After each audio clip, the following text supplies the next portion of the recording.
Alright guys, today I'm doing some maintenance. You can see on all these skid steers here. This one here in particular is a John Deere.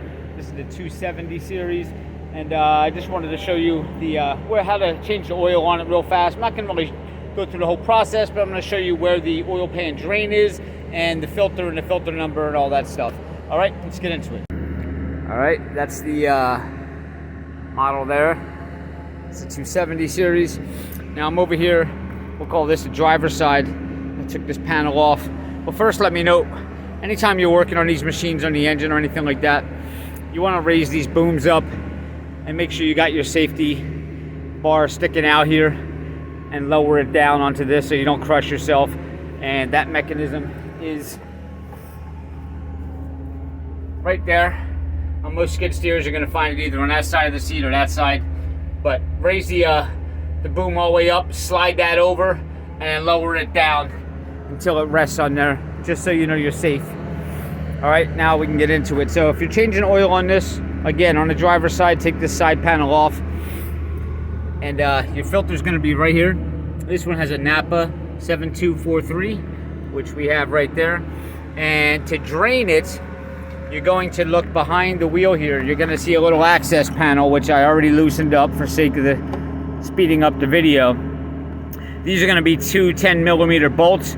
Just loosen the bottom one a little bit, or you can take it all the way off, but you really need to loosen the top one and the bottom one just a little bit, and this will pivot down and hang there. Now in here, it's going to be packed with a whole bunch of crud in there, and your drain, let me see if I can zoom in on that. You can see it right there. All right, now this was, you're not going to be able to pull this out. It's as far as it's going to come out, and yours may be, like mine was, pushed back in here.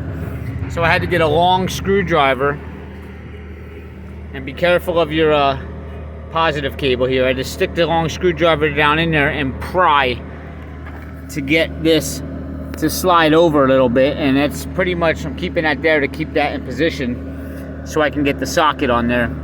The socket you're going to need for that is a 27mm to take that off. When you're taking this nut out, there's actually the fitting back here that this screws into.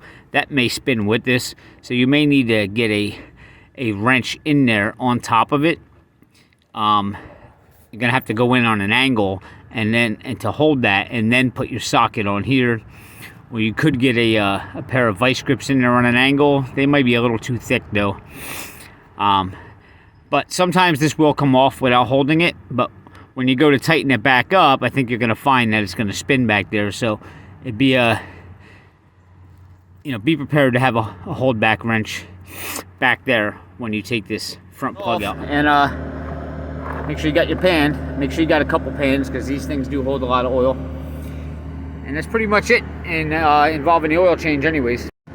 So please guys, if you can, hit subscribe below. I'm really trying to get my subscribers up more. Give me a like. If you have any comments, feel free to leave a comment or email me whattodo rob@gmail.com, and I'll see you next time.